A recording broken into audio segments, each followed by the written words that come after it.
പറഞ്ഞു നിൽക്കാൻ സമയമില്ല. ലോകചരിത്രത്തിൽ ഇതേവരെ പ്രതിപാദിക്കപ്പെടാൻ മറക്കപ്പെട്ടു പോയ എല്ലാ സാർവജനീനമായ അത്ഭുതത്തിന്റെ ലോകത്തിന്റെ മുമ്പിൽ പറഞ്ഞു കൊടുത്ത അള്ളാഹുവിന്റെ വിശുദ്ധ ഖുർആൻ എന്റെ കേൾക്കാനത്തിന്റെ പ്രിയപ്പെട്ട സഹോദരങ്ങളോട് സഹോദരിമാരോട്, അള്ളാഹുവിന്റെ ഖുർആൻ ഏറ്റവും വലിയ അത്ഭുതത്തിന്റെ വേദഗ്രന്ഥമാണ് നമ്മൾ കേട്ടിട്ടുണ്ട്.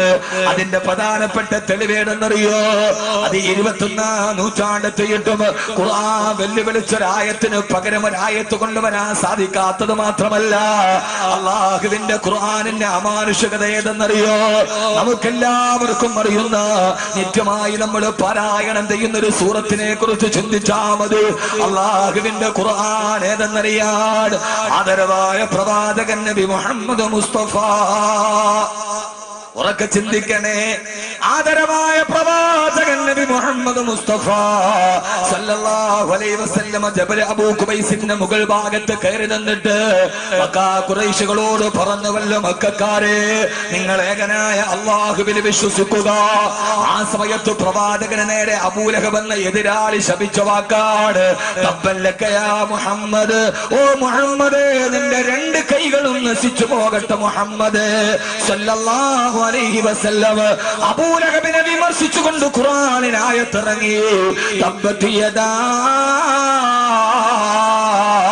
അബീ ലഹബി വതബ് മാ ഗനാ ലഹു മാലുഹു വമാ കസബ് സയസ്ലാ നാരൻ ذات لهب وامرأته حمالة الحطب في جيدها حبل من مسد. എല്ലാവർക്കും അറിയാവുന്ന ഒരു സൂറത്തിന്റെ അത്ഭുതത്തെ ഞാൻ നിങ്ങളോട് പറഞ്ഞു തരികയാ.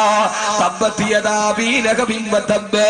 അബൂലഹബിന്റെ രണ്ട് കൈകൾ നശിച്ചു പോകട്ടെ. മാത്രമല്ല വംറഅതുഹു, അവന്റെ ഭാര്യയായ ഉമ്മു ജമീല. ആ ഉമ്മു ജമീലയും അബൂലഹബും അവന്റെ ഭാര്യ ഉമ്മു ജമീലയും സയസ്ലാ നാറാ, അവര് നാളെ നരകത്തിൽ പോകാനുള്ളവരാ. ശ്രദ്ധിച്ച് കേൾക്കണേ. അബൂലഹബിനെയും ഭാര്യ ഉമ്മു ജമീലയെ കുറിച്ചിട്ട് അള്ളാഹു വിധി എഴുതുകയാ. സയസ്ലാ നാറാ, അവര് രണ്ടുപേരും നാളെ നരകത്തിൽ പോകാനുള്ളവരാ. എങ്ങാനും അബൂലഹബും ഭാര്യ സ്വർഗത്തിൽ പോകാൻ അവകാശികളായാൽ അതോടെ അള്ളാഹുവിന്റെ ഖുർആൻ തകർക്കപ്പെടുകയില്ലേ? അബൂജഹലിന്റെ നേതൃത്വത്തിൽ ആയിരക്കണക്കിന് ആളുകൾ ഖുർആനിനെ പരാജയപ്പെടുത്താൻ തന്ത്രങ്ങൾ മെനയുമ്പോ എന്റെ പ്രിയപ്പെട്ട മുസ്ലിം ചെറുപ്പക്കാരാ, അബൂലഹബ് വെല്ലുവിളിക്കണ്ട, അബൂജഹലും കൂട്ടരും ഉറക്കമളക്കണ്ട. യഥാർത്ഥത്തിൽ അബൂലഹബും ഭാര്യ ഉമ്മു ജമീലയും പോലും അല്ലാഹുവിന്റെ റസൂലിന്റെ അടുക്കൽ വന്നിട്ട് ലാ ഇലാഹ ഇല്ലല്ലാഹ് എന്ന് 24 അക്ഷരമെങ്ങാനും പറഞ്ഞാൽ അതോടെ ഖുർആൻ പിന്നെ ചരിത്രത്തിന്റെ ചവട്ടുകൊട്ടയിലേക്ക് പോവുകയാ. കാരണം ഖുർആൻ പറഞ്ഞത് സയസ്ലാ നാറാ, ഇവര് രണ്ടുപേരും നരകത്തിലാണെന്നല്ലേ. ഖുർആനിനെ പരാജയപ്പെടുത്താൻ അബൂലഹബും ഭാര്യ ഉമ്മു ജമീലയും കൂടി വന്നിട്ട് ലാ ഇലാഹ ഇല്ലല്ലാഹ് മുഹമ്മദുർ റസൂലുള്ളാഹ് എന്നെങ്ങാനും ഒന്ന് പറഞ്ഞിരുന്നെങ്കിൽ അതോടെ ഖുർആന്റെ പ്രവചനം തെറ്റി.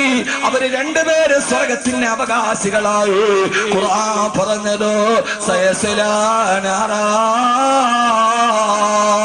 പരാജയപ്പെടുത്താൻ ലോകത്തിന്റെ ബുദ്ധിരാക്ഷസന്മാര് തന്ത്രം മെനയുമ്പോ പ്രതിയോഗികളായ ഒരാളുടെ നാവിൻ മുമ്പത്തിലെ 24 അക്ഷരം തെളിഞ്ഞു പോയാൽ ഈ ഗ്രന്ഥം തകർക്കപ്പെടുമെന്നിരിക്കെ അതൊന്ന് പറയാൻ അവസരം കിട്ടാതെ, അതൊന്ന് പറയാൻ മനസ്സിൽ തോന്നിക്കാട് ലോക ചരിത്രത്തിന്റെ അത്ഭുതമായി അല്ലാഹുവിന്റെ ഖുർആൻ നിലനിൽക്കുമ്പോ എന്റെ പ്രിയപ്പെട്ട സഹോദരങ്ങളോട് സഹോദരിമാരോട് ആ ഖുർആൻ നമ്മുടെ ജീവിതത്തിന്റെ വെളിച്ചമാകാത്തതെന്താ? സ്വാമി നമ്മോട് പറയുന്നു, 3 സൂറത്തുകൾ നിങ്ങൾ പാരായണം ചെയ്യണേ. 3 സൂറത്തുകൾ നിങ്ങൾ പാരായണം ചെയ്യണേ. ഇല്ല 3 സൂറത്തുകൾ പാരായണം ചെയ്യണ്ട. ഇന്നലെ ബഹുമാനനായ നമ്മുടെ മഹീമന്നാര് പ്രസംഗിച്ചതുപോലെ ലോകം എഴുതി കളഞ്ഞു പോയൊരു മനുഷ്യന്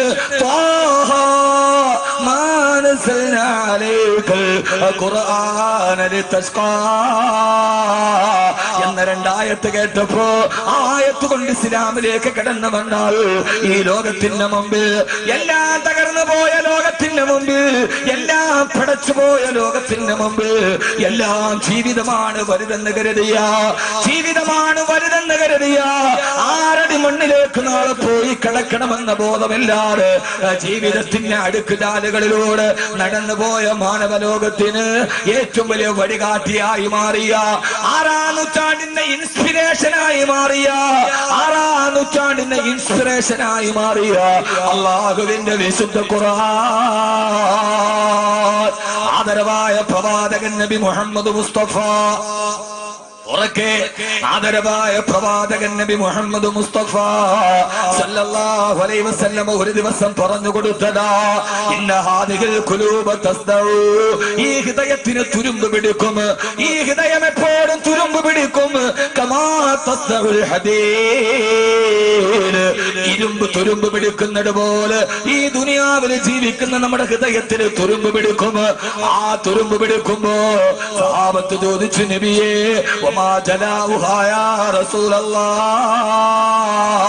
ഞങ്ങളുടെ ഹൃദയത്തിന്റെ തുരുമ്പ് മാറ്റാൻ കഴിയുന്ന ഏതെങ്കിലും ഒരു ഉപാധി പറഞ്ഞതാ നബിയേ? ആ സമയത്താണ് അല്ലാഹുവിന്റെ റസൂൽ പറഞ്ഞു കൊടുത്തത് രണ്ട് കാര്യങ്ങളാണ് ജീവിതത്തിന്റെ ഇൻസ്പിറേഷൻ, ജീവിതത്തിന്റെ ഇൻസ്പയർ ഏതെന്നറിയോ? ഇൻസ്പയർ 2016 സമാപനം കുറിച്ചുകൊണ്ട് അതേ വാക്ക് തന്നെ ഞാൻ പറയാണ്. ലോകത്തിന്റെ ഏറ്റവും വലിയ തെമ്മാടി കൂട്ടങ്ങളായിരുന്ന അഹിയാനന് നജുറു ഇലാ അഖീനാ ഇദാ ലം യജുറു ബിഹി ഇല്ലാ അഖാനാ, ഞങ്ങൾ ഒരു ദിവസം നന്നാവില്ലെന്നും വാശിയോടെ പാടിക്കൊടുത്തവരോട് ഹബീബായ നബി തങ്ങൾ പറഞ്ഞു, നിങ്ങളുടെ ഹൃദയത്തിന് വഴിത്തിരിവുണ്ടാകണമെങ്കിൽ രണ്ട് കാര്യങ്ങൾക്ക് കഴിയൂ. ഒന്നേരെന്നറിയോ? ദിക്റുൽ മൗതി, മരിക്കുമെന്നുള്ള ബോധമുണ്ടാവുക. ഇൻസ്പയർ 2016 ഞാൻ തലക്കെട്ട് വിശദീകരിക്കുകയാണ്. രണ്ട് കാര്യങ്ങൾക്ക് നമ്മുടെ ജീവിതത്തിൽ വഴിത്തിരിവ് സൃഷ്ടിക്കാൻ കഴിയൂ. ഒന്ന് ദിക്റുൽ മൗതി, മരിക്കുമെന്നുറപ്പിക്കുക, മരിക്കുമെന്നുറപ്പിക്കുക. എപ്പോഴാണ് മരണമെന്ന് പറയാൻ കഴിയില്ല. പരവൂര് പുറ്റിങ്ങൾ ക്ഷേത്രത്തിൽ വെടിക്കെട്ട അപകടം നടക്കുമ്പോ എന്റെ പ്രിയപ്പെട്ട സഹോദരങ്ങള്, ഇന്ന് ഞങ്ങൾ അവിടെ സന്ദർശിക്കാൻ വേണ്ടി പോകുമ്പോ അവിടുത്തെ തദ്ദേശവാസികള് ഞങ്ങളോട് വിവരണം നടത്തിയതാ. അവിടെ ചെല്ലുമ്പോ പടക്കപ്പുറയ്ക്ക് തീ പിടിച്ച് ആ പടക്കപ്പുറയിൽ സൂക്ഷിച്ചിരിക്കുന്ന അത്യുഗ്ര സ്ഫോടന ശേഷിയുള്ള പദാർത്ഥങ്ങൾ പൊട്ടിത്തെറിക്കുമ്പോ അതിന്റെ തൊട്ടടുത്ത് 10,000-കണക്കിന് ആളുകളെ കണ്ടുകൊണ്ട് നിൽക്കുകയാ. ഒരാൾ പറഞ്ഞതേടെന്നറിയോ? ഏത് സമയത്താണ് ദുരന്തം വരുതെന്നറിയോ? പ്രിയപ്പെട്ട ദൈവത്തിന് പ്രീതിയർപ്പിക്കാൻ തിരുമുൽക്കാഴ്ചയുമായത് അയാൾ ആ സംഭവ സ്ഥലത്ത് വന്നിട്ടില്ല. അവിടെ നിന്ന് 1.5 കിലോമീറ്റർ അകലേക്ക് കോൺക്രീറ്റ് വീഞ്ഞ് സ്ഫോടനത്തിന്റെ ശക്തിയിൽ പാഞ്ഞു വന്ന് അത് നേരെ വന്ന് റോഡിലിടിച്ച്, ആ റോഡിലിടിച്ചിട്ട് പിന്നെ നേരെ എതിർവശത്തുള്ള കടയുടെ ഷട്ടറിൽ പോയിടിച്ച് അവിടെ നിന്ന് നേരെ തിരിച്ചു വന്ന് ബൈക്കിന്റെ പുറകിലോട്ട് കയറാൻ പോകുന്ന ചെറുപ്പക്കാരന്റെ തകർത്തുകൊണ്ട് ചിതറിത്തെറിച്ചു പോകുമ്പോ സ്ഫോടനം നടന്നതിന്റെ തൊട്ടടുത്ത് നിന്നവന് മരണം വരുന്നതിന് മുമ്പ് 3 മിനിറ്റ് മുമ്പ് ഒഴിവാക്കിയിട്ട് മരണത്തിൽ നിന്ന് 1.5 കിലോമീറ്റർ അകലെ കിടക്കുന്നവനെ മരണത്തേക്ക് മാടി വിളിച്ച ആളാരാ? ആണ്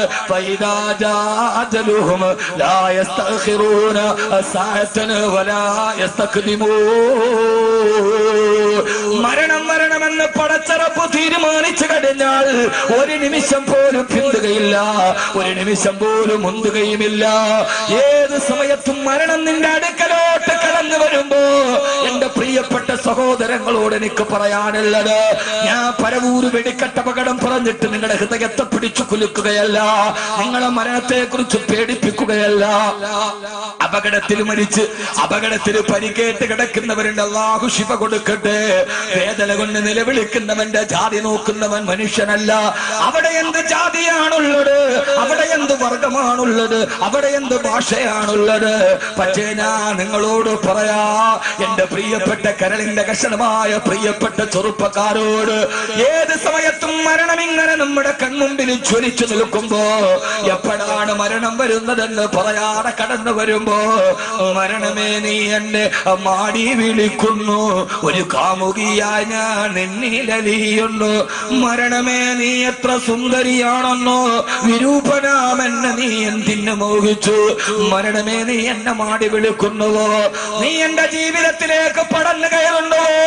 അതുകൊണ്ട് എന്റെ സഹോദരങ്ങളോട് സഹോദരിമാരോട് മരണത്തെ കുറിച്ച് പറഞ്ഞിട്ട് ഞാൻ പേടിപ്പിക്കുകയല്ല. ഏത് സമയത്ത് അസറായിൽ വന്നാലും മരണദൂതനെ കണ്ട് പേടിക്കുന്നതെന്തിനാ?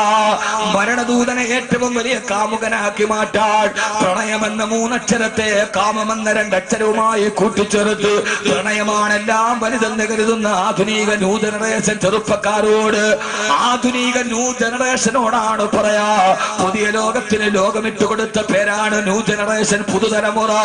എന്താണ് ന്യൂ ജനറേഷൻ എന്നറിയുമോ?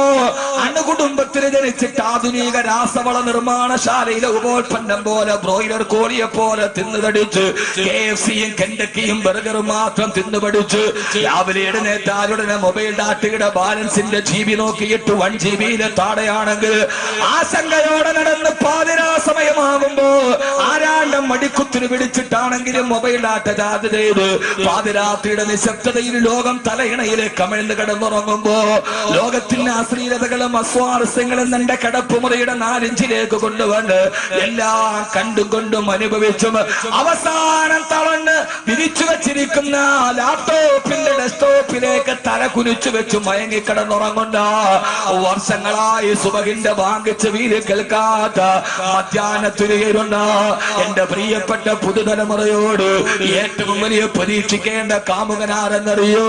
അത് മറ്റാരുമല്ല, മലക്കുൽ മൗത്ത് അസ്റായീൽ അലൈഹിസ്സലാത്തു വസ്സലാം. മഹാനായ ഹുദൈഫത്തുൽ യമാൻ റളിയല്ലാഹു അൻഹു, മഹാനായ ഹുദൈഫ റളിയല്ലാഹു തആല അൻഹു മരണാസന്നനായി കിടക്കുമ്പോ അസ്റായീൽ അലൈഹിസ്സലാത്തു വസ്സലാം വരികയാണ്. മഹാനായ ഹുദൈഫ പറഞ്ഞതേതെന്നറിയോ? മഹാനായ ഹുദൈഫ റളിയല്ലാഹു തആല അൻഹു പറയാ, ഹബീബുന ജാഅ ഇലാ ഫകാ. ഞാൻ എത്ര നാളായി പ്രതീക്ഷിച്ചിരിക്കുകയായിരുന്നു ഒന്ന് നേരിട്ട് കാണാൻ. ഞാൻ എത്ര നാളായി കാത്തിരുന്ന എന്റെ കൂട്ടുകാരനാണ് വരുന്നത്. അസ്റായീൽ അലൈഹിസ്സലാത്തു വസ്സലാമിനെ കണ്ടപ്പോ ഹുദൈഫ റളിയല്ലാഹു തആല അൻഹു പറഞ്ഞ വാക്കാണ്, ഹബീബുന ജാഅ ഇലാ ഫകാ. ഞാൻ കാത്തിരുന്ന എന്റെ കൂട്ടുകാരൻ എന്റെ തലയുടെ മുകളിൽ വന്നല്ലോ. ഇതാണ് മരണം. അസ്റായീലിനെ കണ്ടിട്ട് പേടിക്കുകയല്ല, വിഷമിക്കുകയല്ല. മഹാനായ ഹുദൈഫ റളിയല്ലാഹു തആല അൻഹു പറഞ്ഞു അത്രേ, ഹബീബുൻ ജാഅ ഇലാ ഫാക്കാ. ഞാൻ ഇത്രയും നാള് കാത്തിരുന്ന ആൾ എന്റെ തലയുടെ മുകളിൽ വന്നല്ലോ. ലാ അഫ്ലഹ മൻ നദിം. അസ്റായീൽ വരുമ്പോ ഖേദിക്കുന്നവൻ ജീവിതത്തിൽ വിജയിക്കില്ല. അല്ലാഹു നമ്മളെ കാക്കട്ടെ.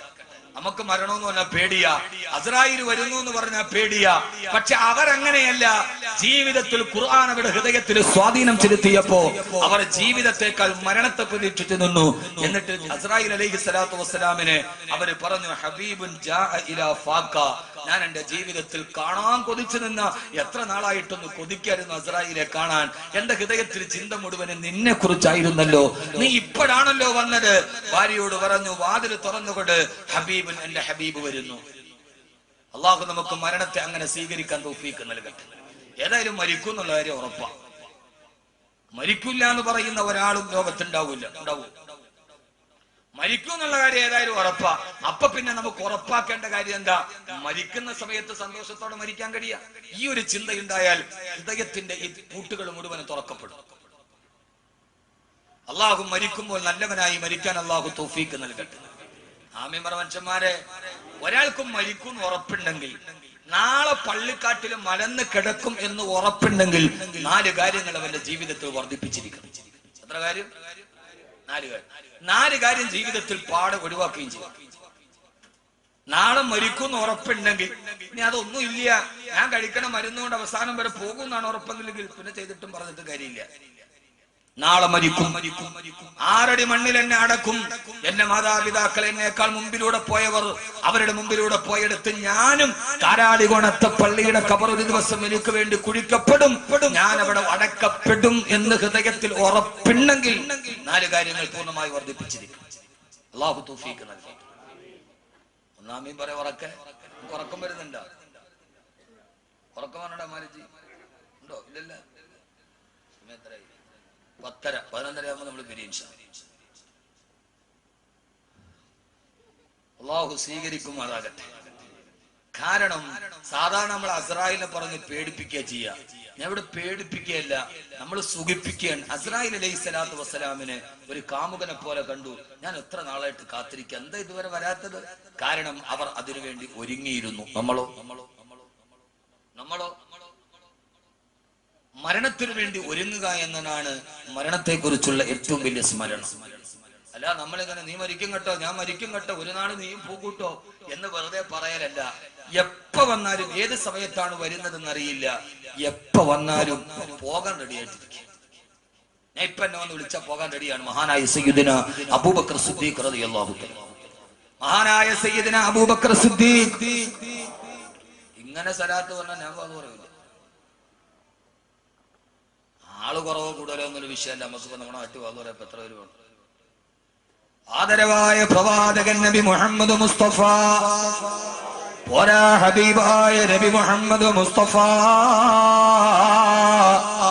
താജ്ദാറെ മദീന നബി മുഹമ്മദ് മുസ്തഫ സല്ലല്ലാഹു അലൈഹി വസല്ലമ, മഹാനായ റസൂലുള്ളാഹി സല്ലല്ലാഹു അലൈഹി വസല്ലം പഠിപ്പിച്ചു തരികയാ. എന്റെ പ്രിയപ്പെട്ട സഹോദരങ്ങളെ, ജീവിതത്തിൽ നാം അറിയേണ്ട ഒരു കാര്യം നമ്മൾ എപ്പോഴും പഠിക്കാറുണ്ടല്ലോ. ബഹുമാനപ്പെട്ട മഹാനായ സയ്യിദുനാ അബൂബക്കർ സിദ്ദീഖ് റളിയല്ലാഹു തആല അൻഹു വഫാത്തിന്റെ വേളയിൽ കേടുമ്പോ മഹദിയായ ആയിഷ റളിയല്ലാഹു തആല അൻഹ തന്റെ വാപ്പരോഗബാധിതനായ നിറഞ്ഞ സമീപത്തെ കോടി വന്നു. അവിടെ വരുമ്പോ അബൂബക്കർ റളിയല്ലാഹു തആല അൻഹു സക്കറാത്തിന്റെ വേദനയിലാണ്. മഹദിയായ ആയിഷ റളിയല്ലാഹു തആല അൻഹ ആ സമയത്ത് 20 വയസ്സാണ് ആയിഷ ബീവിയുടെ പ്രായം. വാപ്പാന്റെ പ്രായം 63 വയസ്സാണ്. അല്ലാഹുവിന്റെ റസൂൽ വഫാത്തായ അതേ വയസ്സിലാണ് അബൂബക്കർ റളിയല്ലാഹു തആല അൻഹു വഫാത്തായത്. അതിന് കാരണമുണ്ട്. ഒരു ദിവസം വഫാത്താകുന്നതിന്റെ തൊട്ട് മുമ്പുള്ള ദിവസം അല്ലാഹുവിന്റെ റസൂൽ സല്ലല്ലാഹു അലൈഹി വസല്ലമ വഫാത്താവാൻ പോവുകയാണ്. അലി റളിയല്ലാഹു തആല അൻഹുവിനെ കണ്ടു. അലിയേ, നിന്നെ ഞാൻ ജീവിതത്തിൽ കണ്ടില്ലായിരുന്നെങ്കിൽ എന്റെ മകൾക്കൊരു നല്ല ഭർത്താവിനെ കിട്ടുമായിരുന്നില്ലല്ലോ. അലീനെ സമാശ്വസിപ്പിച്ചു. മറുഭാഗത്ത് ഉസ്മാൻ റളിയല്ലാഹു തആല അൻഹു നിൽക്കുന്നു. ഉസ്മാൻ റളിയല്ലാഹു അൻഹുവിനോട് പറഞ്ഞു, ഉസ്മാനെ, എന്റെ മകളായ സൈനബിനെ നിനക്ക് ഞാൻ വിവാഹം കഴിച്ചു തന്നതാണ്. എന്റെ സൈനബ് മരണപ്പെട്ടു പോയി. രണ്ടാമത്തെ മകളെയും നിനക്ക് ഞാൻ വിവാഹം ചെയ്തു തന്നു. ഇനിയും നിനക്ക് പെൺകുട്ടികൾ ഉണ്ടെങ്കിൽ നിനക്ക് ഞാൻ വിവാഹം ചെയ്ത് തരുമായിരുന്നു. വാപ്പ വിട പറയുന്നതിന് മുമ്പ് തന്റെ മരുമക്കളോട്, അമ്മായപ്പൻ വിട പറയുന്നതിന് മുമ്പ് മരുമക്കളോട് പറഞ്ഞ വാക്കാണിത്. നിങ്ങളായിരുന്നല്ലോ എന്റെ മകളുടെ ഏറ്റവും നല്ല ഭർത്താവ്. എനിക്ക് ഇനിയും പെൺമക്കൾ ഉണ്ടായിരുന്നുവെങ്കിൽ ഉസ്മാനെ, നിങ്ങൾക്ക് ഞാൻ വിവാഹം ചെയ്തു തരുമായിരുന്നു. തിരിഞ്ഞു നോക്കുമ്പോ വലതു ഭാഗത്ത് അബൂബക്കർ റളിയല്ലാഹു അൻഹു ഉണ്ട്, ഇടതു ഭാഗത്ത് ഉമർ റളിയല്ലാഹു അൻഹു ഉണ്ട്. രണ്ടുപേരുടെയും ചുമലുകളിലൂടെ തന്റെ റിസാലത്തിന്റെ ഇരു കരങ്ങൾ എടുത്ത് വെച്ചിട്ട് വലത്തെ കൈ അബൂബക്കർ റളിയല്ലാഹു അൻഹുവിന്റെ ചുമലിലിട്ടു, ഇടത്തെ കൈ ഉമർ റളിയല്ലാഹു അൻഹുവിന്റെ ചുമലിലിട്ടു. എന്നിട്ട് രണ്ടുപേരുടെയും മുഖത്തേക്ക് നോക്കിയിട്ട് ഇതെന്തോ ഒരു വിടവാങ്ങലാണ്. മരണത്തിന് തൊട്ടു മുമ്പുള്ള ദിവസങ്ങളിൽ അവരിരുവരുടെയും മുഖത്തേക്ക് നോക്കിയിട്ട് വഹകദാ യദ്ഖുലു സുൽത്താനി ഫിൽ ജന്നാ, ഇതേപോലെയാണ് നമ്മൾ 3 പേര് നാളെ സ്വർഗത്തിൽ നിൽക്കുന്ന അബൂബക്കർ രണ്ടുപേരുടെ ചുമലുകളിലേക്ക് തന്റെ കൈകളിട്ട് വെച്ചിട്ട് ഇതേപോലെയാണ് നാളെ സ്വർഗത്തിൽ നമ്മൾ കെട്ടിപ്പിടിച്ചു നിൽക്കുന്നത് അബൂബക്കർ റളിയല്ലാഹു തആല അൻഹു. അതുകൊണ്ടാണ് അതേ രീതിയിലാണ് റൗളയിലും ഖബറിലും കിടക്കുന്നത്. വലതു ഭാഗത്തും ഇടതു ഭാഗത്തും ചേർത്ത് പിടിച്ചതുപോലെ ഖബറടക്കിയിരിക്കുന്നത് പോലും റൗളയിൽ അങ്ങനെയാണ്. അതുകൊണ്ടാണ് വഫാത്താകുന്നതിന് മുമ്പ് ഉമർ റളിയല്ലാഹു അൻഹു ആയിഷ ബീവിയോട് പൊട്ടിക്കരഞ്ഞത്, ആയിഷ, എന്റെ അബൂബക്കറും എന്റെ റസൂലുള്ളാഹിയും എന്റെ അബൂബക്കറും കിടക്കുന്നിടത്ത് തന്നെ ഒന്ന് ഖബറടക്കാൻ അവസരം നൽകുമോ? ഇങ്ങനെയാണ് പരലോകത്തിൽ നേട്ടി നിൽക്കേണ്ടത്. അവരുടെ ജീവിതം തന്നെ അങ്ങനെയായിരുന്നു. 63-ാമത്തെ വയസ്സിലാണ് അബൂബക്കർ റളിയല്ലാഹു തആല വഫാത്താകുന്നത്. ആയിഷ റളിയല്ലാഹു അൻഹ പൊന്നുമോൾക്ക് 20 വയസ്സാണ് പ്രായം.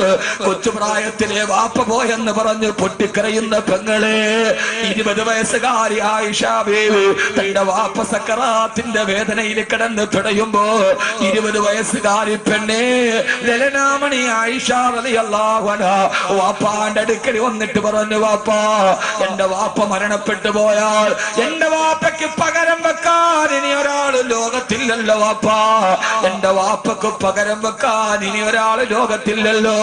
പൊട്ടിക്കരഞ്ഞുകൊണ്ട് ആയിഷ ബീവി പറയുമ്പോ അബൂബക്കർ റളിയല്ലാഹു തആല മകളോട് പറഞ്ഞു, മകളെ, അങ്ങനെയല്ലല്ലോ പറയേണ്ടത്, അങ്ങനെയല്ലല്ലോ പറയേണ്ടത്, അങ്ങനെയല്ലല്ലോ പറയേണ്ടത്, പിന്നെന്താണ് പറയേണ്ടത് വാപ്പാ? സക്കറാത്തിൽ കിടക്കുന്ന വാപ്പ ചാരത്തിരുന്ന് പൊട്ടിക്കരയുന്ന 20 വയസ്സുകാരിയോട് പറയാണ്, വജാഅത സക്കറത്തുൽ മൗതി ബിൽ ഹഖ് അദാലിക മാ കുന്ത മിൻഹു തഖീദ്. അല്ല പറഞ്ഞത് അങ്ങനെയല്ലേ, മരണം വന്നു, ആ മരണം നിന്നെ പിടികൂടാതിരിക്കാൻ നീ ഓടിക്കൊണ്ടിരിക്കുകയായിരുന്നു. ഓടി ഒളിച്ച മരണം വന്നു ആയിഷ എന്ന് പറയാ. ആയിഷ റളിയല്ലാഹു തആല അൻഹാ എന്ന് പറഞ്ഞിട്ട് ആയിഷ റളിയല്ലാഹു തആല അൻഹാ വിട പറയുന്ന വാപ്പാന്റെ മുമ്പിലിരുന്ന് പൊട്ടിക്കരഞ്ഞുകൊണ്ട് പാടിയത്രേ, വാബിയലു യുസ്തസ്കൽ ഗമാമു ബിവജ്ഹി ഹിമാലുൽ യതാമാ ഇസ്മത്തുൽ അറാമിനി. ഇതുപോലൊരു മരണം നമുക്ക് കാണാൻ കഴിയില്ല. ഞാൻ പറയാണ്, നമ്മുടെ കുടുംബത്തിന്റെയും വിട പറയലുകൾ ഇങ്ങനെയാവണം. വാപ്പ പോയാലും മകളോട് സന്തോഷ വാർത്ത പറഞ്ഞിട്ട് പോകണം. മകളാണ് നേരത്തെ പോയതെങ്കിൽ വാപ്പയോട് പറഞ്ഞിട്ട് പോകണം. ഖബറിലേക്ക് പോയാലും പിന്നെ നമുക്ക് വിഷമമില്ലല്ലോ. എന്റെ വാപ്പ കലിമ പറഞ്ഞിട്ടാണ് മരിച്ചത്, എന്റെ ഉമ്മ കലിമ പറഞ്ഞിട്ടാണ് മരിച്ചത്, എന്റെ വാപ്പ വുളൂഇന്റെ അവസ്ഥയിലാണ് മരിച്ചത് എന്ന് സമാധാനത്തോടെ പറയാൻ. എന്റെ വാപ്പ നിസ്കാരത്തിലാണ് മരിച്ചത്. ഈ അടുത്ത സമയത്ത് ആലങ്കോടുള്ളൊരു സുഹൃത്തിനോട് പറഞ്ഞു, ഉസ്താദേ, 10 മണിക്ക് വാപ്പ വുളൂഎടുത്ത് വെള്ളിയാഴ്ച ദിവസമാ നേരെ പള്ളിയിൽ പോയി. അവിടെ പോകുന്ന വഴിക്കുള്ളവർക്കെല്ലാം സദക്ക കൊടുത്തു. എന്നിട്ട് അവിടെ പോയി പള്ളിയിൽ ഇരുന്നിട്ട് സൂറത്തുൽ കഹ്ഫ് ഓതി. അത് കഴിഞ്ഞിട്ട് വെള്ളിയാഴ്ചയുടെ പ്രത്യേക സലാത്ത് ചൊല്ലിക്കഴിഞ്ഞിട്ട് പള്ളിയിലെ ഖത്തീബിനെ പോയി റൂമിൽ കണ്ടിട്ട് സദക്ക കൊടുത്തിട്ട് പറഞ്ഞു, ദുആ ചെയ്യണേ. പള്ളിയിലെ മുക്രിക്ക് സദക്ക കൊടുത്തു. എന്നിട്ട് നേരെ വന്ന് മിഹ്റാബിന്റെ ഇമാമിന്റെ തൊട്ടു പുറകിൽ വന്നു നിന്നു. അവിടെ നിന്നിട്ട് അവിടെ ഇരുന്നു കൊണ്ട് ഉറക്കെ ചൊല്ലാൻ തുടങ്ങി, ലാ ഇലാഹ ഇല്ലല്ലാഹ്. അടുത്ത് ജുമയ്ക്ക് വേണ്ടി വന്ന ആളുകൾ അത്ഭുതത്തോടെ നോക്കവേ സഫിലിരുന്നിട്ട് അദ്ദേഹം ഉറക്കെ പറയാൻ തുടങ്ങി, ലാ ഇലാഹ ഇല്ലല്ലാഹ്. ഒരു ആഴ്ചയിലെ ഏറ്റവും വലിയ അഫ്ളലായ ദിവസത്തിന് ബാങ്ക് കൊടുക്കാൻ പള്ളിയിലെ മുഅദ്ദിന് ബാങ്ക് ജുമയുടെ ബാങ്ക് തുടങ്ങി. ആ മനുഷ്യൻ ലാ ഇലാഹ ഇല്ലല്ലാഹ് എന്ന് പറഞ്ഞു. അദ്ദേഹം സഫിലേക്ക് വലതുവശത്തേക്ക് മറിഞ്ഞു വീണു. ഇന്നാ ലില്ലാഹി വ ഇന്നാ ഇലൈഹി റാജിഊൻ. മരണമല്ല പാഠം തരേണ്ടത്, ജീവിതമല്ല പാഠം തരേണ്ടത്, മരണമാണ് പാഠം തരേണ്ടത്. ആ ചെറുപ്പക്കാരൻ എന്നോട് പറഞ്ഞു, ഞങ്ങളുടെ വാപ്പ മരിച്ചതിന്റെ പേരിൽ ഒരു തുള്ളി കണ്ണീര് പോയിട്ടില്ല. കാരണം സാലിഹീങ്ങളും ഔലിയാക്കളും മരിച്ചതുപോലെ ഞങ്ങളുടെ നാടൻ കാക്കയായിരുന്നു. ഞങ്ങളുടെ വാപ്പ മരിച്ചല്ലോ എന്ന സന്തോഷമാ.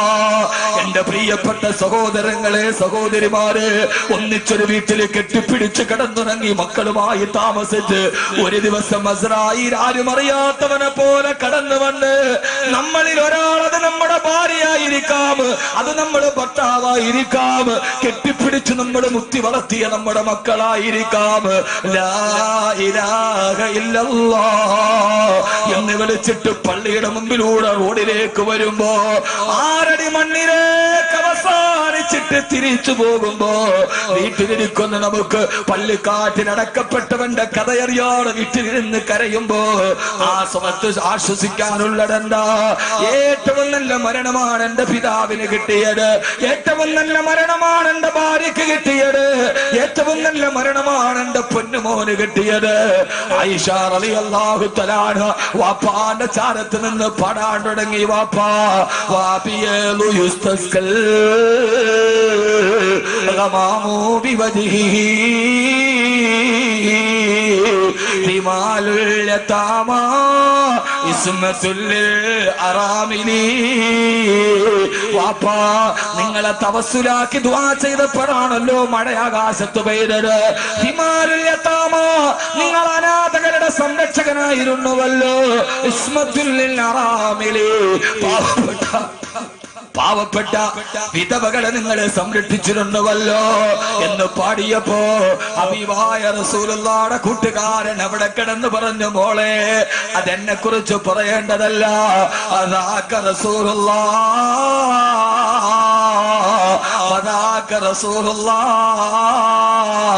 ഇതല്ലാന്റെ റസൂലിനെ കുറിച്ച് പറയേണ്ടതല്ലേ എന്ന് പറഞ്ഞിട്ട് പറഞ്ഞു, മോളെ ഒരു ചെറിയ തുണിയെടുത്തിട്ട് എന്നെ മുഖവും ശരീരവും ഒന്ന് മൂടുമോളെ. മകള് തുണിയെടുക്കാനോട് കൂടെ നിന്നവർക്ക് മനസ്സിലായി മരണവെപ്രാളത്തിലാ. ആളുകൾ ചോദിച്ചു, അബൂബക്കർ എന്നവര് ഞങ്ങളൊരു വൈദ്യനെ വിളിച്ചിട്ട് വരട്ടെ, രോഗം കലശലാകുന്നുവല്ലോ, സക്കറാത്ത് പിടികൂടുന്നുവല്ലോ, മരണത്തെ മുന്നിൽ കാണുന്നുവല്ലോ. ഞങ്ങളൊരു വൈദ്യനെ വിളിച്ചിട്ട് വരട്ടെ. മോള് പുതപ്പിക്കാൻ വെള്ളത്തുണി എടുക്കാനോടി. ആ സമയത്ത് അബൂബക്കർ റളിയല്ലാഹു തആല അടുത്ത് നിന്നവരോട് പറഞ്ഞു, വൈദ്യൻ വന്നിട്ട് ചികിത്സിച്ചിട്ട് പോയല്ലോ. ഇതൊന്നും ചരിത്രത്തിൽ കേട്ടിട്ടുണ്ടാവില്ല. വൈദ്യം വന്ന് ചികിത്സിച്ചിട്ട് പോയല്ലോ. ഒരു വൈദ്യം വന്ന് പരിശോധന കഴിഞ്ഞിട്ട് പോയി കഴിഞ്ഞു. അവര് ചോദിച്ചു, വൈദ്യം വന്നുവെന്നോ? എന്നിട്ട് പരിശോധിച്ചിട്ട് ആ വൈദ്യൻ എന്താണ് പറഞ്ഞിരുന്നത്?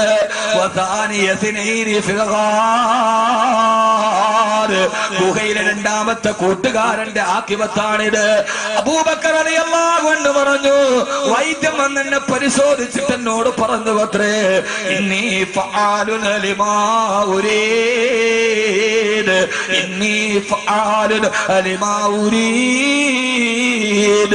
ഞാൻ എന്ത് ചിന്തിക്കുന്നുവോ അതനുസരിച്ച് നിന്നോട് ഞാൻ പ്രവർത്തിക്കും. നീ എന്റെ അടുക്കലേക്കല്ലേ വരുന്നത്, എന്നെ മുമ്പിലല്ലേ നിന്നെ പരിശോധനയ്ക്ക് കിടത്തുന്നത്. അന ഫആലുന ലിമാ ഉരീദ്, ഞാൻ എന്ത് തീരുമാനിക്കുന്നുവോ അതനുസരിച്ച് നിന്നോട് പ്രവർത്തിക്കുമടാ എന്ന് പരിശോധിച്ച അല്ലാഹ് എന്നോട് പറഞ്ഞിട്ടാണ് വിട്ടത്. ആ മലക്കെന്നോട് പറഞ്ഞിട്ടാണ് പോയത്. ഇത് പറയേണ്ട താമസം സഹാബത്ത് പൊട്ടിക്കരയവേ. ആയിഷ റളിയല്ലാഹു തആല അൻഹാ തുണിയുമായി ഓടി വന്നു. 20 വയസ്സുകാരി മോള് വാപ്പാന്റെ കയ്യിലേക്ക് തുണി മുഖവും ഉടരുമങ്ങ് മൂടി. മഹാനായ അബൂബക്കർ സിദ്ദീഖ് റളിയല്ലാഹു അൻഹു മുഖമങ്ങ് മൂടിയപ്പോ സഹാബത്ത് പറഞ്ഞു, മഹാനവറുകളെ നിങ്ങൾ വിട പറഞ്ഞു പോവുകയല്ലേ? ഔസിനി യാ ഹബീബല്ലാഹ്, ഔസിനി യാ ഹബീബ റസൂലില്ലാഹ്. അല്ലാഹുവിന്റെ റസൂലിന്റെ കൂട്ടുകാരാ, പോകുന്നതിന് മുമ്പ് ഞങ്ങളോട് എന്തെങ്കിലും ഒരു സതുപദേശം പറഞ്ഞിട്ട് പോകണേ. മഹാനവറുകൾ പറയാൻ തുടങ്ങി, ഇന്നല്ലാഹ ഖദ് ഫതഹ ലക്കുമുദ് ദുനിയാ, അല്ലാഹു നിങ്ങൾക്ക് ദുനിയാവിനെ വിശാലമാക്കി തരും. അല്ലാഹു നിങ്ങൾക്ക് എത്ര പരീക്ഷണങ്ങൾ തന്നാലും ഒരു ദിവസം ദുനിയാവ് അല്ലാഹു നിങ്ങൾക്ക് വിശാലമാക്കി തരും. പക്ഷേ ആഖിറം മിടുക്കമാകാതിരിക്കാൻ നിങ്ങൾ പരിശ്രമിക്കണേ എന്നിട്ട് പറഞ്ഞു. സഹാബത്ത് ചോദിച്ചു, മഹാനവറുകളെ ആഖിറം മിടുക്കമാവാതിരിക്കാണമെങ്കിൽ, ഖബർ ഞെരുങ്ങാതിരിക്കണമെങ്കിൽ ഞങ്ങൾ എന്ത് ചെയ്യണം? 4 കാര്യങ്ങൾ നിങ്ങളുടെ ജീവിതത്തിൽ വർദ്ധിപ്പിക്കണേ എന്ന് മഹാനായ സയ്യിദുനാ അബൂബക്കർ സിദ്ദീഖ് റളിയല്ലാഹു അൻഹു ആ 4 വിലപ്പെട്ട സതുപദേശങ്ങൾ കൊടുത്തിട്ട്, അശ്ഹദു അല്ലാ ഇലാഹ ഇലാഹ ഇല്ലല്ലാഹ് വഅശ്ഹദു അന്ന മുഹമ്മദർ റസൂലുള്ളാഹ്. അല്ലാഹുവിന്റെ റസൂലിന്റെ കൂട്ടുകാരൻ വിരലടച്ച് ആയിഷ ബീവി മുഖത്തെ തുണിയെടുത്ത് മാറ്റുമ്പോ പൂർണ്ണചന്ദ്രന്റെ പുഞ്ചിരി പോലെ മുഖത്തൊളിപ്പിച്ചിട്ട് റൂഹ് വിട പറഞ്ഞിട്ട് ജീവിച്ചിരുന്നതിനേക്കാൾ വലിയ സൗന്ദര്യത്തോടെ കിടക്കുന്നുണ്ട് എന്റെ പ്രിയപ്പെട്ട ഉപ്പ എന്ന് ബഹുമാനപ്പെട്ട സയ്യിദത്തുനാ ആയിഷത്തു സിദ്ദീഖ റളിയല്ലാഹു തആല അൻഹാ. ഇതാണ് അബൂബക്കർ റളിയല്ലാഹു അൻഹുവിന്റെ വിട പറയൽ. എല്ലാം പറഞ്ഞു, ഉറപ്പിച്ചു, അള്ളാഹുവിന്റെ ദൂതനെ കണ്ടു, കൊടുക്കാനുള്ള ഉപദേശം കൊടുത്തു, പോയി. ഇങ്ങനെ ആവണം എന്റെ മരണം എന്ന് ചിന്തിക്കലാണ് ഹൃദയം നന്നാവാനുള്ള ഏറ്റവും വലിയ കാര്യം. അള്ളാഹു നമ്മളെ അങ്ങനെ ആക്കി തരട്ടെ. ആമീൻ പ്രപഞ്ചന്മാരെ. മഹാനായ അബൂബക്കർ റളിയല്ലാഹു തആല അൻഹു പറഞ്ഞു, നാളെ ഖബറിൽ കിടക്കുമെന്ന് ഉറപ്പുണ്ടെങ്കിൽ 4 കാര്യങ്ങൾ വർദ്ധിപ്പിക്കാം. ഇൻഷാ അല്ലാഹ് അത് പറയുമ്പോൾ നമ്മുടെ സമയം ഏതാണ്ടാവും.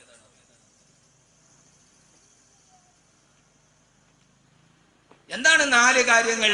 അള്ളാഹു ഇത് വർദ്ധിപ്പിക്കാൻ തൗഫീഖ് നൽകി. ആമീൻ പ്രപഞ്ചന്മാർ. ആമീൻ പറയുന്നത് മാത്രമല്ല, ഒരു ദുആ ചെയ്താൽ അത് സ്വീകരിക്കണേ എന്നാണ് ആമീൻ എന്നതുകൊണ്ട് പറയാം. നമുക്കൊരു ആമീൻ പോലും പറയാൻ പറ്റാത്ത ആളെ പിന്നെ നമ്മൾ 4 കാര്യം ചെയ്യാൻ പോവാം.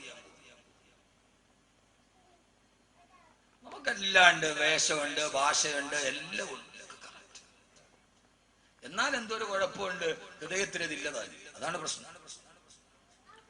മംഗലാപുരത്ത് 300 പവൻ സ്വർണം കൊള്ളയടിച്ച ആള് പ്രതിയെ പിടിച്ചപ്പോ അയാൾക്ക് വലിയ തൊപ്പിയുണ്ട്, താടിയുണ്ട്, എല്ലാം ഉണ്ട്. അവനെ സ്റ്റേഷനിൽ കൊണ്ടുപോയപ്പോ പിടിച്ച് SI ചോദിച്ചു, അത്ര എടാ പഹയ 300 പവൻ നീ സ്വർണം കൊള്ളയടിച്ചിട്ട് ഒരു 10 പവന്റെ മാല നിന്റെ കഴുത്തുമ്പോ നിനക്ക് ഇട്ടൂടായിരുന്നു. അപ്പൊ അവന് അത് പറ്റൂല, നമ്മുടെ മദ്ഹബി ഹറാമാണ്. ഇത് വെറുതെ പറഞ്ഞ ആ ആള്, ഞാൻ മഞ്ചേശ്വരത്ത് പ്രസംഗത്തിന് പോയപ്പോ ഈ പോലീസ് ഉദ്യോഗസ്ഥ ഞാൻ ഭക്ഷണം കഴിക്കാൻ വിട്ടിയപ്പോ അദ്ദേഹം എന്നോട് പറഞ്ഞ, അപ്പൊ അയാള് പറയാം അത് പറ്റൂല, നമ്മുടെ മദ്ഹബില് ഹറാമാണ്. നിങ്ങളൊന്ന് ആലോചിച്ചു നോക്കി, എല്ലാം ഉണ്ട് എന്ന എന്തോ ഒരു കുറവുണ്ട് താനും. എന്താണ് ആ കുറവ്? ആ കുറവ് ഹൃദയത്തിന്റെ ബോധമാണ്. എന്തൊക്കെയോ നമ്മളാണെന്നുള്ള ബോധത്തിൽ നമ്മളങ്ങ് നടക്കണം. നമുക്കതൊന്നും ഒരു വിഷയമല്ല. യഥാർത്ഥത്തിൽ മതം അടങ്ങുന്നത് ആനയ്ക്കല്ല, നമുക്കാണ്. നമ്മൾ എന്തോ ആണ് അള്ളാഹു തന്നതൊക്കെ ഇരിക്കുന്നതോടൊപ്പം തന്നെ നാളെ പോകണമെന്നൊരു ബോധം കൂടി ഉണ്ടാവണം. അതിന് 4 കാര്യങ്ങൾ കൃത്യമായി വർദ്ധിപ്പിക്കണം. അള്ളാഹു തൗഫീഖ് നൽകട്ടെ. ഏത് മനുഷ്യനും ഇപ്പൊ ചില ആളുകൾ പറയും ഷുഗറുള്ള ആളുകൾ പെട്ടെന്ന് അറ്റാക്ക് വരും, എന്നാൽ ഇല്ലാത്തവൻ പെട്ടെന്ന് പോവുകയും ചെയ്യും. ഇതെല്ലാം ഉള്ള ആള് അവസാനം വരെ നിൽക്കും. ചില ആളുകൾ പറയും വ്യായാമം ഒന്നും ഇല്ലാത്തത് കൊണ്ടാണ് അവന് ഹാർട്ട് അറ്റാക്ക് വന്നതെന്ന്. എന്നും ജിമ്മിൽ പോയി 6 പാക്ക് ഉള്ളവനാണ് പെട്ടെന്ന് മരിച്ചത്. അല്ലേ ഉലാ സാറേ? ആരാ? ഷെയ്ഖ് മുഹമ്മദിന്റെ മകൻ ഷെയ്ഖ് റാഷിദ്. ഷെയ്ഖ് റാഷിദിനേക്കാൾ വലിയ ബോഡി ഒരു ഹാൻസം ലോകത്തില്ല എന്നാണ്. എന്റെ അവിടെ അറ്റാക്ക് വന്ന് മരിച്ചു. യൂറോപ്പിലെ പെണ്ണുങ്ങളെ കണ്ടാൽ ഓടിപ്പോകാൻ മാറി നിൽക്കുന്ന ശരീരമായിരുന്നു ഷെയ്ഖ് റാഷിദിന്റേത്. അറ്റാക്ക് വന്നാണ് മരിച്ചത്. മരിക്കുന്ന സമയത്ത് 13,000 കോടി രൂപ അക്കൗണ്ടിലുണ്ട്. എത്ര? 13,000 കോടി രൂപ ഷെയ്ഖ് റാഷിദിന്റെ അക്കൗണ്ടിലുണ്ട്. പൊതിഞ്ഞത് 3 വെള്ളത്തുണി തന്നെ.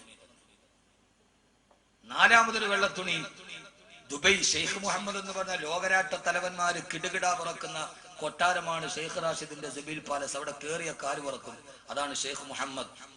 ഷെയ്ഖ് മുഹമ്മദിന്റെ മുമ്പിൽ മുട്ടുവറക്കാതെ ഒബാമ പോലും പോയിട്ടില്ലെന്നാണ്. ഷെയ്ഖ് റാഷിദിന്റെ മുമ്പിൽ മുട്ടുവറക്കാത്ത ഒരൊറ്റ ഒരാളെ ഉള്ളത് ഇന്ത്യക്കാരനാണ്. ആരാ? ഷെയ്ഖ് മുഹമ്മദിന്റെ മുമ്പിൽ, ദുബൈയുടെ ഭരണാധികാരിയുടെ മുമ്പിൽ മുട്ടു മറക്കാറ് മുഖത്തു നോക്കി വർത്തമാനം പറഞ്ഞ് പ്രസംഗിച്ച ഒരൊറ്റ ഒരാളെ ഉള്ളത് ഇന്ത്യക്കാരനാണ്.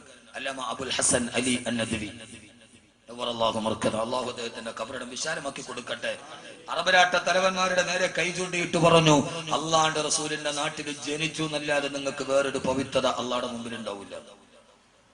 നിങ്ങളിവിടെ ജനിച്ചു എന്നുള്ളൊരു പവിത്രതയുള്ളൂ, തഖ്വയുണ്ടെങ്കിൽ നിങ്ങൾ രക്ഷപ്പെടുമെന്ന് പറഞ്ഞ ആളാണ് അല്ലാമ അബുൽ ഹസൻ അലി അന്നദവി.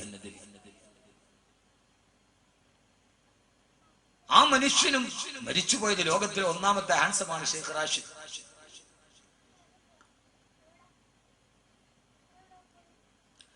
ഒന്നാമത്തെ ഹാൻസമാണ്.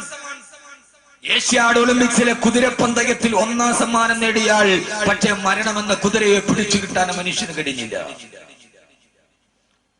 അതുകൊണ്ട് ജീവിതത്തിൽ അനിവാര്യമായി 2 ദിവസം നമ്മൾ ഇവിടെ ഒരുമിച്ച് കൂടി മഹല്ല് കമ്മിറ്റി കുറെ പാടുപെട്ടു, കുറെ പൈസയും ചെലവാക്കി. അവസാനം തിരിഞ്ഞപ്പോ എന്തുണ്ട് എന്ന് ചോദിച്ചാൽ 2 ദിവസം ക്ലാസ് നടന്നു, ഡോക്ടർ CH അഷ്റഫിന്റെ ക്ലാസ് നടന്നു. എല്ലാം കഴിഞ്ഞ് എന്തുണ്ടെന്ന് ചോദിച്ചാൽ കിടന്ന് മുലപ്പാൽ കൊടുക്കുന്ന ഡോക്ടർ പറഞ്ഞത് തന്നെ. അവസാനം ഈ 4 കാര്യങ്ങൾ ജീവിതത്തിൽ വർദ്ധിപ്പിക്കാൻ നമ്മളൊരു മഹല്ല് സംഗമമാണ്, നമ്മുടെ ഇടയിൽ നമുക്കൊരു തീരുമാനമെടുക്കണം. അള്ളാഹു അങ്ങനെ ആക്കി തരട്ടെ. ഒന്ന് മഹാനായ അബൂബക്കർ റളിയല്ലാഹു തആല അൻഹു പറയുകയാ, ഒന്നാമതായി നാളെ മരിക്കുമെന്ന് നിനക്ക് ഉറപ്പുണ്ടെങ്കിൽ മാത്രം മതിയില്ല ചെയ്യണ്ട. നാളെ മരിക്കും, പള്ളിക്കാട്ടിൽ ഒരു രാത്രി എനിക്ക് വരാനുണ്ട് എന്ന് ഹൃദയത്തിൽ ഉറപ്പുണ്ടെങ്കിൽ, അങ്ങനെ ഒരു ഉറപ്പാണല്ലോ. മഹാനായ ഹസൻ ബസ്രി റളിയല്ലാഹു തആല അൻഹു ചോദിക്കുന്നുണ്ട്, അള്ളാഹു നിന്നെ കാണുന്നുണ്ട് എന്ന് നിനക്ക് ഉറപ്പുണ്ടോ? എന്നിട്ട് നീ തെറ്റ് ചെയ്യുന്നുണ്ട്. അള്ളാഹു നിന്നെ കാണുന്നില്ല എന്നാണ് നിന്റെ വിശ്വാസം? ആണോ? എന്ന് പറ മനുഷ്യന്മാരെ, ആണോ? അല്ല. അങ്ങനെയാണെങ്കിൽ നീ ഒരു തെറ്റ് ചെയ്താൽ അള്ളാഹു ഇത് കാണുന്നില്ല എന്നാണ് നിന്റെ വിശ്വാസമെങ്കിൽ നീ കാഫിറാണ്, നീ ഇസ്ലാമിൽ നിന്ന് പുറത്താണ്. അള്ളാഹു കാണുന്നില്ല നമ്മൾ വിശ്വസിക്കുന്നുണ്ടോ? ഉണ്ടോ ജമാലാജി? ഇല്ല. അപ്പൊ പിന്നെ നമ്മുടെ വിശ്വാസം എന്താ പറ. ഈ സദസ്സ് കൊണ്ടാൻ പറ്റും. എന്താ ഇല്ലാസന? അള്ളാഹു കാണുന്നുണ്ട് അല്ലേ? അള്ളാഹു കാണുന്നുണ്ട് എന്ന് നിനക്ക് ഉറപ്പുണ്ടായിട്ടും നീ തെറ്റ് ചെയ്യുന്നുവെങ്കിൽ നിന്റെ ധൈര്യം വല്ലാത്ത ധൈര്യം തന്നെ. അള്ളാഹു ഇത് കാണുന്നുണ്ടെന്ന് ഉറപ്പുണ്ടായിട്ടും നീ തെറ്റ് ചെയ്യുകയാണെങ്കിൽ നിന്റെ ധൈര്യം വല്ലാത്ത ധൈര്യം തന്നെ. എന്ത് ധൈര്യമാണ് നിനക്കിത് ചെയ്യാൻ ആവേശം നൽകിയത്? എന്തൊരു ചോദ്യമാണത്. ഹസൻ ബസ്രി റളിയല്ലാഹു അൻഹു